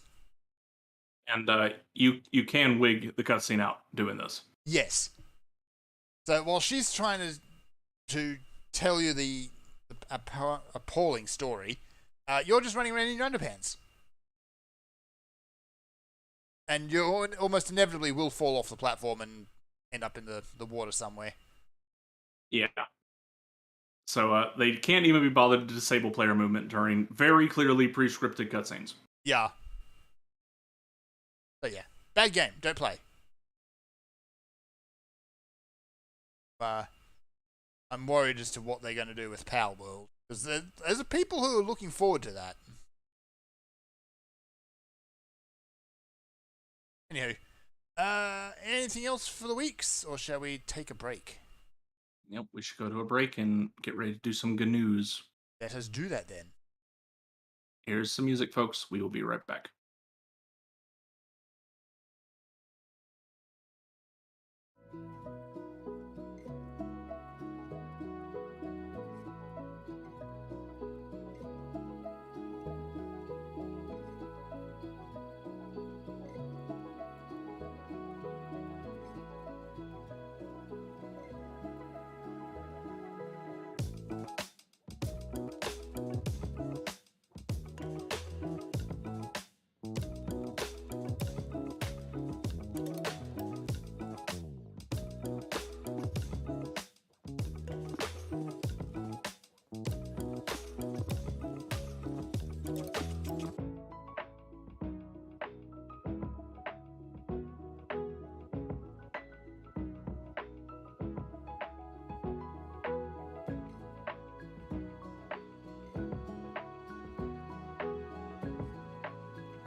And we're back. Just we are. So, ugh. So, sadly, no emails this week. Okay. And if there is one, Fern checked, and it's all Fern's fault. This has come in the last hour or so. No, I checked before we started, so. Yeah. As we were starting, so. So, let us dive into the news, and there isn't too much this week, unfortunately. Well, there were scattered stories around that we probably, if we were good at our job, could have dug up. But I was tired. Vol was moving, and Fern was working. Yeah. And really, half of them are about Ukraine, and yeah. Don't really want to go down that rabbit hole. Well, the people who are enthusiastic about the Pika Mans are enthusiastic about the Pika Mans. They are, because Pika Mans did a thing where they announced Generation 9, actually. So, it's set in not Spain, the Iberian Peninsula, and presumably it is involved, stolen gold. I don't know. But, yeah, we got to look at the starters, and more importantly, we got to look at what the game is going to look like. And thankfully, it looks like Pokemon Arceus. Well, better that than going back to Sword and Shield. Ugh, yes. Unfortunately, though, just looking at the trailer, they are still using, at least at that point, the same engine that Arceus is in, with all the bad that entails. There's a particularly notable shot of a bunch of windmills, and it shows the 3 levels of draw distance all in this one shot. So you've got the front windmill, which is, nice and smoothly animated. Then you've got the second one, which is kind of half animated and jiggles. And then you've got the third one, which operates at maybe 1 FPS. It's only very brief, but it's notable, and yeah. But, yeah. So at least they seem to have taken steps in the right direction there. Unfortunately, they didn't actually show proper gameplay, so we don't know if they've learned every lesson that they should have yet. Yep. Beyond that, yeah, got your starters, you got a nauseatingly cute cat, you've got a red potato thing, and you have a duck wearing a hat. There's your starters. I was introduced to this game because I was so out of the loop this week by memes of Carol from Pinecone with the cat starter, and their faces just right next to each other or superimposed on each other. Yeah, that makes sense. It's so happy. I'm gonna kick it.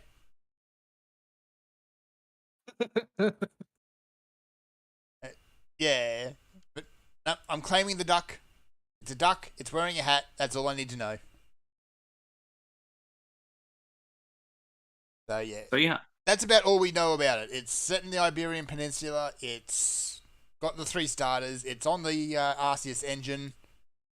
And that's all we know. But yeah, they did show a few shots of at least one of the routes, and it is very, very open designed. With the Pokemon walking around instead of hiding in the long grass. Mm-hmm. This is modern new Pokemon. The long grass is for the player to hide in, not the Pokemon. My, how the tables have turned. Oh, how the turntables. Ugh.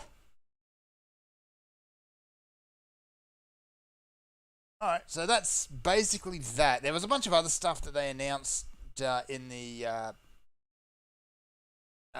announcement, namely that they're adding a new generation to Pokemon Go and a few other bits and pieces, but nobody really cares about that. Yeah, there are a very small handful of very crazy people who are still absolutely fanatical about Pokemon Go. There are, and more power to them, I suppose. At least they're not playing Pikmin Bloom. Ugh. Is there anybody playing that game? That game seems like it's designed to repel people. I got invited to the early access for that, and it was so boring. I didn't think that Pikmin had super fans. Well, I liked Pikmin. I really like Pikmin. It's Well, a good, fun game series. I didn't say there wasn't anybody who But- liked Pikmin, but super fans are people who will forgive any crime provided that it's a game associated Well, with their not- preferred franchise. That's what superfans used to mean. Superfans now means that they've been paid by the company to spew good things and destroy actual fans. I thought those were influencers. Also, yes. So, both. These influencers tend to be a bit more honest. So, yeah, Superfan is now a paid fan. You're welcome. Thank you very much for that, YouTube. It's a very big hole in the ground. They will invariably claim that they totally played it before they had any relationship with the business if called on it. Yeah. Like, you see them all over the place. Like, there's a whole bunch of them around that appalling Netflix Lord of the Rings series at the moment. Like, they claim to be super fans, yet they can't even spell the names of the characters right. Yeah, they have watched the theatrical edit of the movies, and that is their entire contact with the IP. Oh, don't some know, of them I haven't think even that's- watched that. That's generous. Yeah. It's actually a massive meme at the moment because Netflix... was it Netflix or Amazon? One of the two. Amazon. They put out this super fan reviews thing, and it was so bad they ended up taking it down because it got memed on so hard. Because But that's pretty much everything much these every super fans said was promotional wrong. effort. That's pretty much every promotional effort that comes out of Amazon or Netflix these days ends up meeting with that result, and they never seem to learn. They just repeat the same mistakes over and over again. Yeah. Please stop. Please stop. STHAP. Yes. Alright, what other bits of news do we have? So let me scroll up a bit before we get into the thing that seems to be consuming most of the talking points this week. Twitch is at it again. Oh no, what did they do this time? So them and Discord. Did we mention Discord update in their terms of service? No, we didn't. Okay. So Twitch and Discord have had updated terms of service, and while I haven't heard any reports of Discord abusing it yet, it's only a matter of time. Both of them now can ban you for misinformation in That's their quotes. vague. As decided by Who? The powers that be? The government? Nope, Like- as decided by Twitch. Yeah, as decided by the whims of the current people in charge. So they've already started hitting people apparently on Twitch. I don't know either of the people that are that were hit, and I can't find their names in this article. But yeah, basically anybody to the right of Chairman Mao has the chance to have a incorrect opinion from what the current powers that be say, and therefore they must be unpersoned. We're back to unpersoning again. So this is just how we do these days. So Twitch was always going down this rabbit hole, and I was waiting for Discord to do it too. I knew they would get there eventually, but Discord has now jumped whole hog onto this thing, and we're gonna have to keep our eyes open. Contact us on Steam if the Discord disappears, because as with last time when they did a stupid update like this, I will inform you of any emergency changes we have to make when the appropriate time comes and when the server basically disappears. Because you've got spicy memes. Yeah, like I'm not censoring people on the board. Period. End. So yeah, it's just a right pain in the butt. I don't want to have to play this way, but this is the way they've set up the game board now. Gonna have to look for another alternative, which inevitably won't be as good as Discord, and just keep it in my back pocket for when we finally get hit. because at this point, have you seen our politics board? Last time I looked in there, it was spicy is a word. Let's just stay with that word. Yeah, the thing is that none of that stuff would be.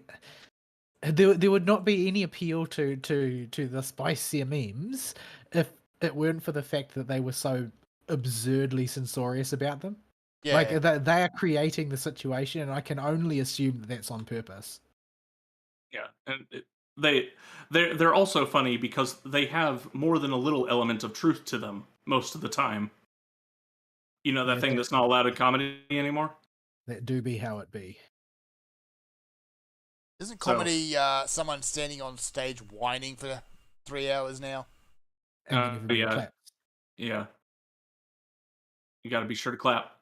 Get your claps. Claps. Comedy is dead. Metal slimes. And we have killed it. Well, we didn't kill it, but quite a few people Well, did. it's our society, though, has decided that comedy is not a good thing. And they have created a thing that is not comedy that has replaced it. Yeah. Yeah. It's sad. I just want to make the funnies. I just want to post the funny memes and the pictures. And look at this funny thing I found on Patriots.win. Why is this so wrong, Discord? It's funny because you're a white supremacist. Yeah. Yeah. How to make more white supremacists to fit your demand 101. Yeah, well, I mean, the supply and demand just don't match up, so you've got to manufacture more of one to meet the other. Make your own angries. All right. What else? So, the other big news. There are a awful lot of companies that are currently embroiled in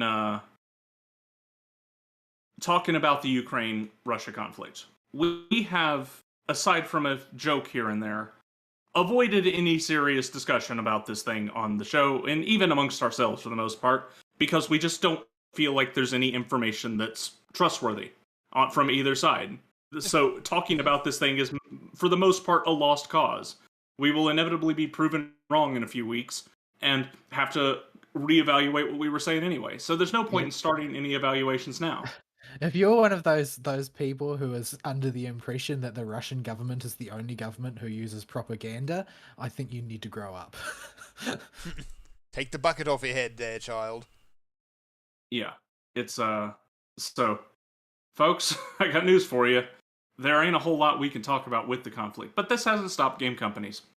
A lot of game companies, as it turns out. I have a small sampling of them, and this is a very small sampling of them. Just the ones that are big enough to make the headlines from the last few days, and they've been going nonstop since this thing began. Of game companies, that's not the right word at all. Help me out here. Virtue signaling. Yeah. Functionally, that's correct. Yes. Virtue signaling their disapproval of Russia invading Ukraine. No, Yeah, they aren't. That's not what they're trying to do. They're trying to show that they're in lockstep with everyone else. They don't give a toss about Ukraine, and they don't give a toss about Russia. Oh yes, I was feeding the people what their line is, but we're getting to that. So, we have Activision Blizzard has halted all sales of their games in Russia. Microsoft, because the Gopniks who just want to play some Call of Duty to pass the time are obviously the problem. And they might use that Call of Duty as warfare training. Can't have that. Can they really? I'm not even joking. I saw that hot take. Well, I mean, it is the early 2000s again, I'm sure. I was going to argue with it, but calling it, you mentioned it, just say it's a hot take, and that's all we need to know. The hottest of takes. It is the hottest of takes. These takes are so hot you don't even know. Yeah, I don't know. So, I guess dumb take is a better word for it, but oh boy. Hot take, dumb take, same thing. Yeah, this is some fun times with this one. So Microsoft is halting all sales in Russia. Period. End. They've disabled absolutely everything to do with their. Hang on, I'm just tabbed out of my game and causing problems. There we go. They've halted everything. This includes anything owned by Microsoft. So their stores.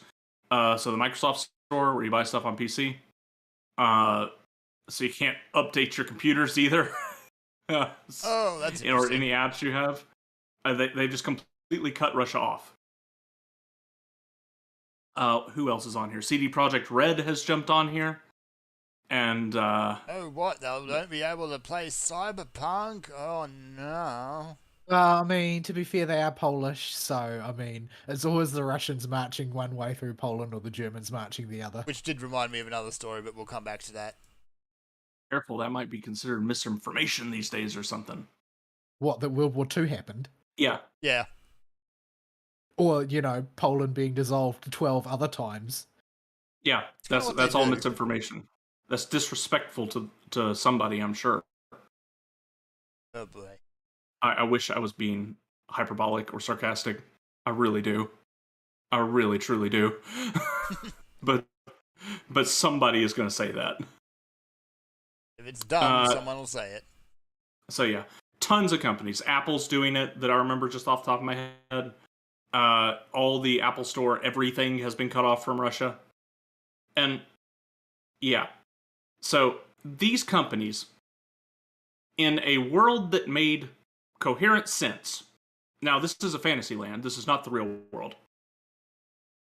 I could understand this kind of concerted effort being pushed by something like the U.S. government as a form of riling up an attempt to rile up the populace against their government because it's making them lose stuff. That's not what would actually happen, but I could see somebody believing it.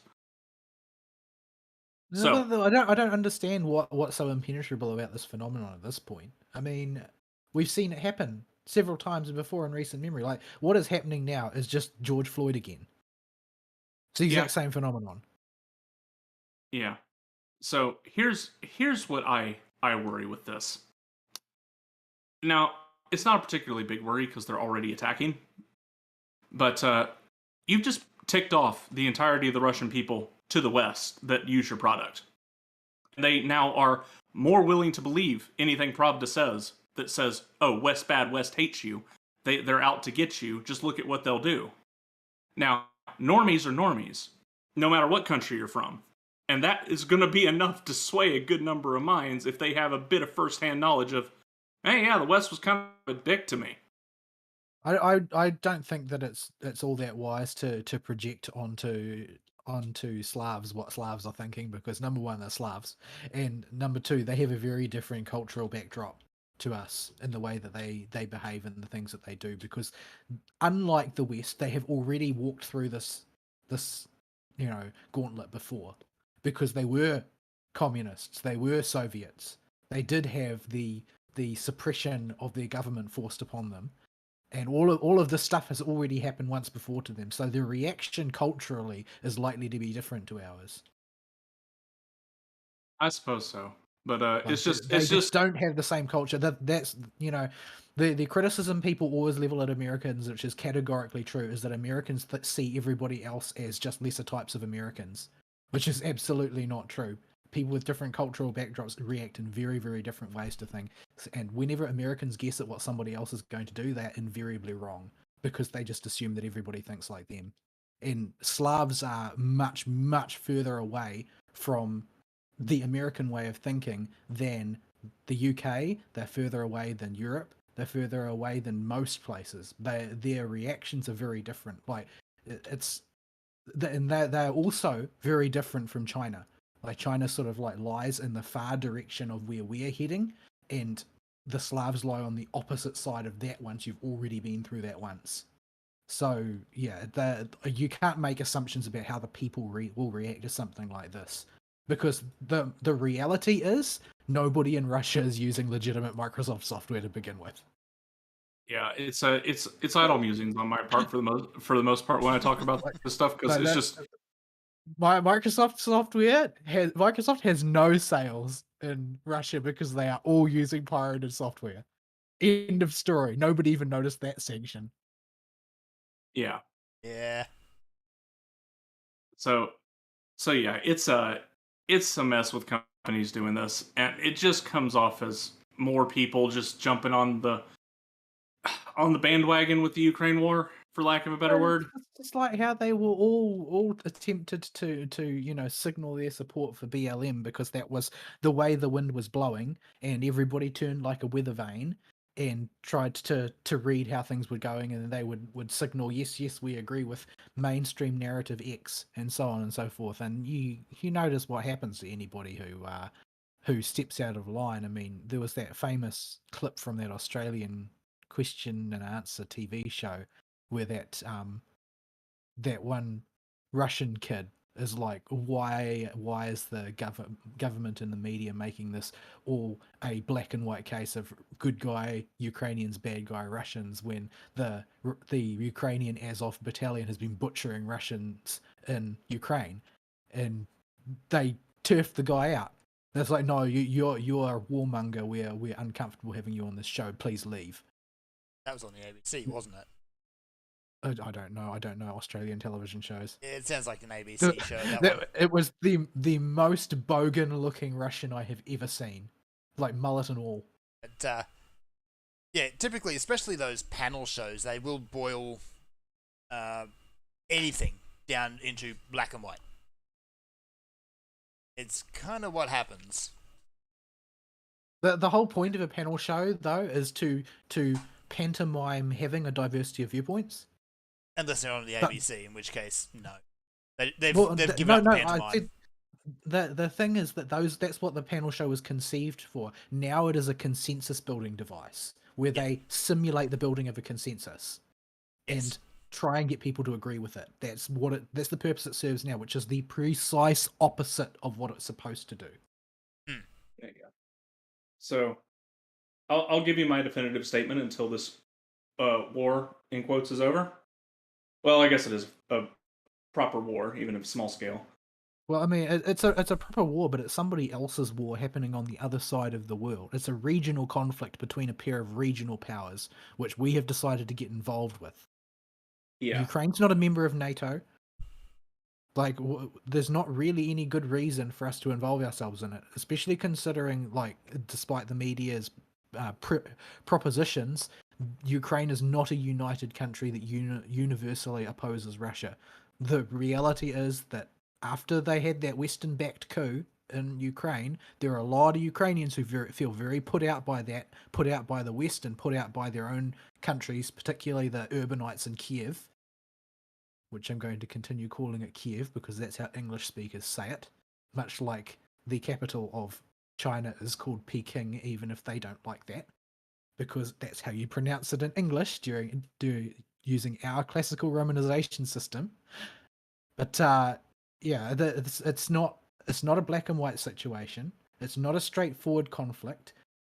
Nobody genuinely knows precisely what Russia's goals are, and I think people need to remember that the Ukrainian president was appointed functionally the Ukrainian president by a coup, and that his highest qualification for being the president of Ukraine is that he literally played the president of Ukraine on a television show in Ukraine. He is an actor. Literally. Much like the Prime Minister of Canada. Yeah. Yeah. So we also just don't know enough about what's going on. Literally don't know what's going on the ground. It's definitely true that there is, conflict on the ground. People are suffering and people are dying, but that's what happens in war. And it's true that Putin's the aggressor and that he bears the culpability for the blood that's shed by his command. There's no question about that. However, that's not actually call for the West to make this a moral issue for Westerners, because we're not involved. This is not our war to fight. Yeah, this is a thing that is picking up steam all over the place and has impact in games, TV shows, you name it. with with the virtue signaling alone, if nothing else. Listen, And so- listen. Russian standard is my favorite spirit. And I don't want them to take it away from me just because it's manufactured in Russia. Oh, you wait. Cindy's already signing the papers. This needs to be over by the end of Lent so that I can go back to drinking my vodka. I don't think it's going to take all that long. It'll Just kind of wrap up before Well, too long. the problem is that the Russians, number one, they send in conscripts first. Yes. And number two, the Russian military is clownishly inept due to being so thoroughly corrupt that it boggles the mind. yeah, Like the simple fact is that most of their equipment doesn't work because most of their people couldn't be bothered maintaining it because it's easier to slack around and keep collecting your paycheck. yeah, and then you have the higher ups in the Russian government expected this to be over last week. So, yeah, I don't they were know. expecting I don't know like whether 2 or not- days.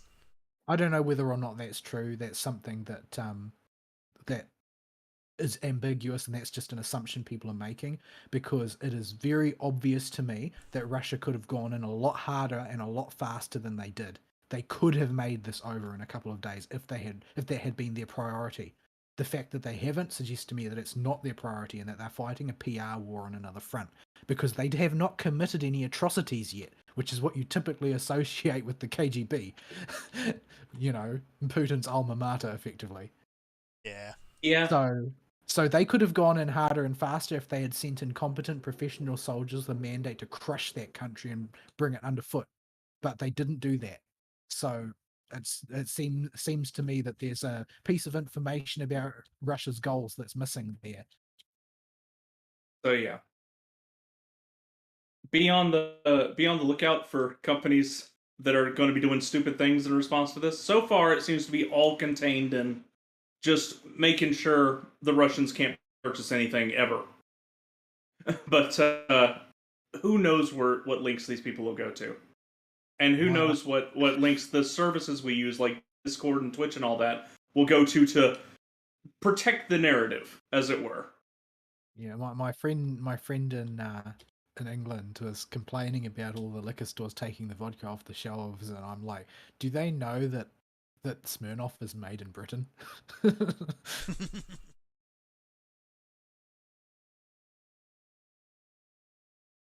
So yeah, the big point of bringing that up was to be aware that it's happening and be aware of what you say on your platforms of choice, because they will probably try to at least vigorously protect the narrative and claim it as disinformation.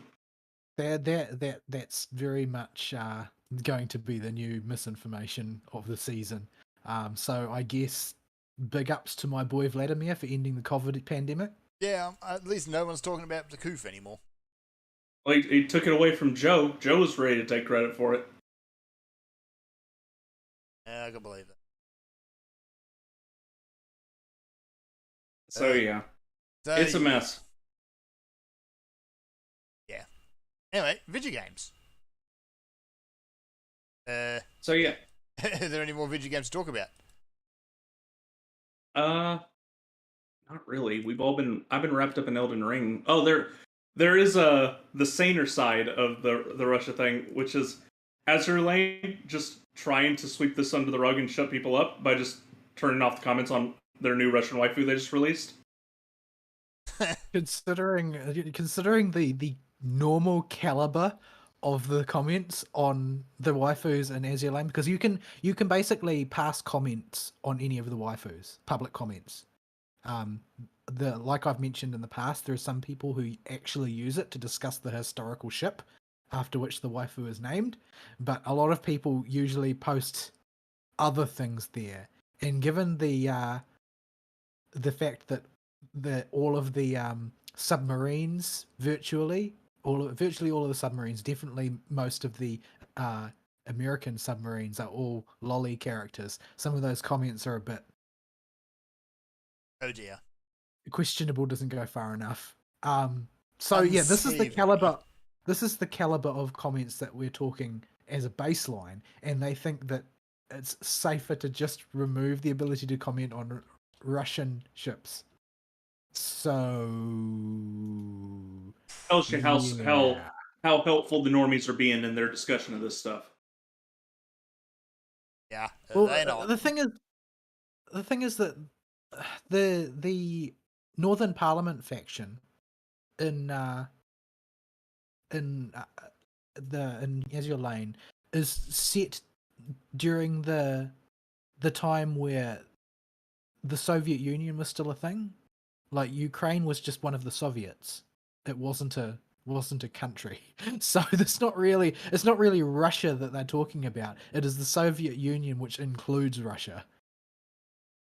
Yeah. So it's sort of like it's another thing that smells of virtue signaling because it doesn't make any sense, and that considering they aren't bothering to suppress the submarine comments, I don't think that there's anything worse going to show up on the Ukraine ones. It's just well, more people might get their feelings hurt by those because most of the people playing Azure Lane are degenerates anyway. So I guess Ukrainian degenerates are going to get their feelings hurt. I don't know. Yeah, I don't know. But so yeah. We have that. And then we have one more video game that some people were looking forward to or at least had on the radar. And I feel bad for them people. So Babylon's Fall came out this week. Oh yes. Yeah, I was looking forward to that, like tentatively, because it looked like interesting and they had made several boasts of interesting things that they planned to do with it, but it sounds like it didn't really go that way. It is excessively shiny. That's the good best I can say about it. So the game in every way, shape, and form apparently is a dumpster fire. Yeah. The biggest complaints I've heard about it are it is monetized to heck and back again. This is discounting the technical problems the game has. And it all but requires multiplayer. It billed itself as being able to be played single player, but this is apparently not the case because when you go into a map, none of the stuff is scaled for single player. It's all scaled for 4 people. And it doesn't adjust? It does not auto scale. Is this Ugh. intentional or is it a bug? I have no idea.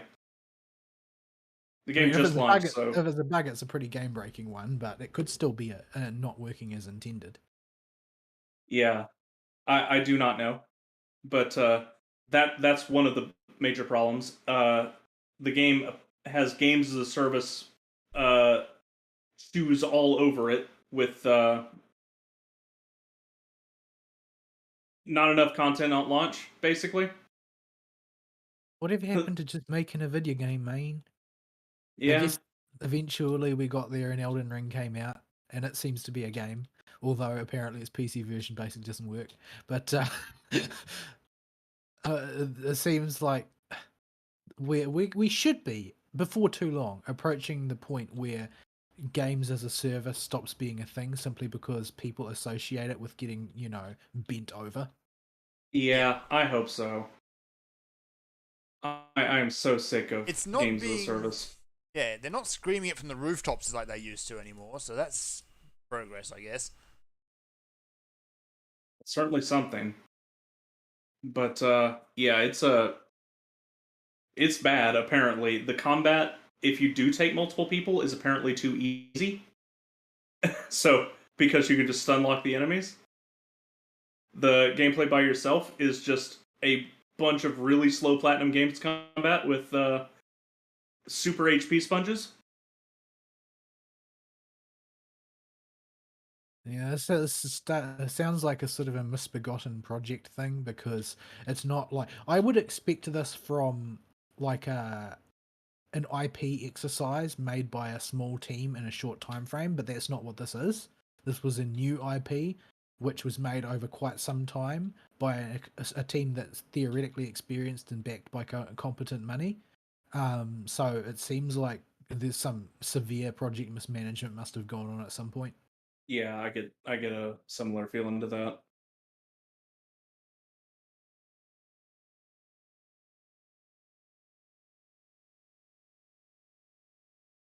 All right.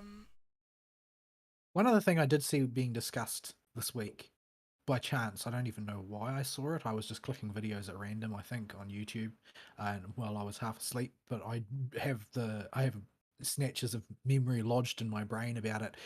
Some discussion about the Lost Ark endgame that I saw on YouTube. Apparently, they're just nerfing the crap out of it, out of the first 2 tiers of it.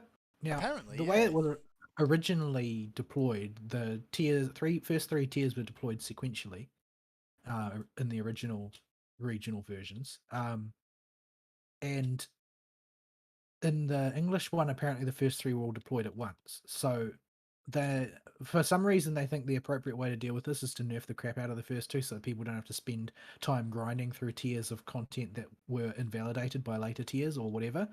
I'm not really sure on the dynamics since I don't play Lost Ark endgame or play Lost Ark at all for that matter, since I haven't had any time to, and I'm not sure I would spend time on it if I did. But I've seen the flip side of the commentary from people who do play Lost Ark is that apparently what they're observing is that because the content is trivial, the player quality is really, really poor, and the handful of transfers from like the Russian servers and Korean servers and that who have decided to set up shop in English are having to deal with totally incompetent players with no clue about the content, basically not doing mechanics and trying to fight it like a ARPG boss. Because remember, this is an ARPG, sure, but it's designed after the designs of MMOs. So bosses have boss mechanics and they've got thresholds that you've got to hit and they've got that type of thing.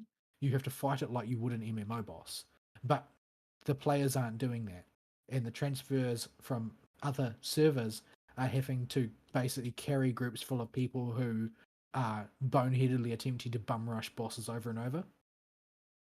So yeah, apparently this nerf thing, while they may have the intention of trying to streamline a catch up to current content on other servers, apparently it's just lowering the player quality to the point where once they hit the top tier of play, they're just going to be completely hitting a brick wall and unable to advance because there's not enough competent players from people who have come from other servers, and the players that have come up through the previous 2 tiers of increasingly trivial content because they're planning to nerf it more than they already have been are of such low skill level that they can't do the top end content. So yeah, it seems like after getting off with a hiss and a roar and then running face first into Elden Ring, they are sabotaging themselves as much as possible to go with it. Yeah. Kind of half expected something like this, but wasn't really expecting it to be that bad. Yeah, but I mean, that's just the opinion of a bunch of people that I saw on the internet. So I don't know how generally agreed upon that viewpoint is, but it was the complaints of people who have come from other servers saying that they are trying to instruct these groups on what to do, but then they just bum rush the boss and die, and that sort of thing. Yeah. Which, I mean, you see that to an extent in every MMO. There's always clowns. There's always those guys who just try and bum rush the boss. Although, to be fair, that doesn't seem to happen very much in FF14. Most people go in knowing the boss unless they roll up Heidelin on the roulette and then everything is terrible forever. Yeah. So, you see some people who will clown it up occasionally, but usually it's just because they're not paying attention or they just had a brain fart or something like that. But, yeah. Anyway. Not like, wow. Yeah. Did I see anything else? I've only got like the haziest memories and I'm so tired. I feel like I'm asleep all the time this weekend. Like even when I'm awake, I feel like my mind is sort of drifting. Yep. Yeah. Stuck in work hell as well, so. To make up for my tired ass this coming week because I just didn't get anywhere close to what I needed to get done. In that case, let us start wrapping up then, shall we? Yep. Oh, I don't know what I'm going to do after the show though because I've got so little energy. I can't do anything. I wish I had that problem. Well, I mean, I've still got to go back to work on Tuesday, even though I asked for time off to recover from moving, I was denied. I was denied. Apparently, having one day off to move is good enough, and so my leave is going to continue to slam up against my leave accumulation cap. Bosses gotta be have ruled funny against that. ideas on how life works. Yeah. Yeah. All right, Okay, folks. let's just get out of here, shall we? All right. Email topic of the week. You play Elden Ring yet? You beat it? Probably not. Play Elden Ring. Play Elden Ring. It's a good video game. It's a good video game. But yeah, just be aware that the PC version has shoes. Not as many shoes as it used to, but it's still got some shoes. Yeah, the patches throughout week 1 have got most of the shoes off, but it's still there's still the occasional shoe that crops up. Yeah. You will It's get not the like- occasional. It's not like game breaking corrupts your save shoes, is it? Some of No, the it's not- frame rate spikes used to be game breaking. Oh yeah, Hmm. well we demonstrated last week that they used to be able to crash your game. Yeah, they can just get straight up crash, and I've had it just die behind a loading screen a couple of times. So how many crashes to desktop per hour are we talking here? Now none, but we were looking at about 1 every 4 hours. But the game Roughly. autosaves so frequently, it wasn't a big deal. Yeah, mind you, on the PC version, if you just Alt F4 and kill the game because there's no just menu quit, you log back What? in the game and it can do some wonky things. Wait, you can't go to the menu and quit? No, you go into the menu and you can hit save and quit, which will just drop you back to the title screen, And then what? and then you have Then to you can Alt quit F4 from there. Or No, you can quit from there. I never got that far. What? But yeah, if you don't do that, it can just drop you wherever when you come back in, and that usually involves you dying. Yeah, it tries to guesstimate where you were when you ulted forward. And they put a big warning light up that says, please exit the game with the exit game button instead of just Oh, the closing game- the game. The game outright tells you off for doing it. Yeah, It's not it like, warns you about that. Yeah, it's not like what was it, Animal Crossing 1, where Mr. Rossetti would turn up and just berate you for 10 minutes. But it's a pretty sternly worded message it gives you. Yeah, it's like, this can corrupt your save data. It won't really do that, because it uses the same drop system that the other Souls games do. It just will stick you in a wonky spot. So you'll spawn high in the air over the Stone Talon Mountains. Usually you Well, log in it'll- and you just drop dead. Well, when I do it, I get stuck out in the world somewhere, and it'll usually rewind me several paces back from wherever I was. Yeah. So nothing too terribly bad. So yeah, I think that's everything. I think that is. We'll see you next week, folks. Sayonara. Bye bye.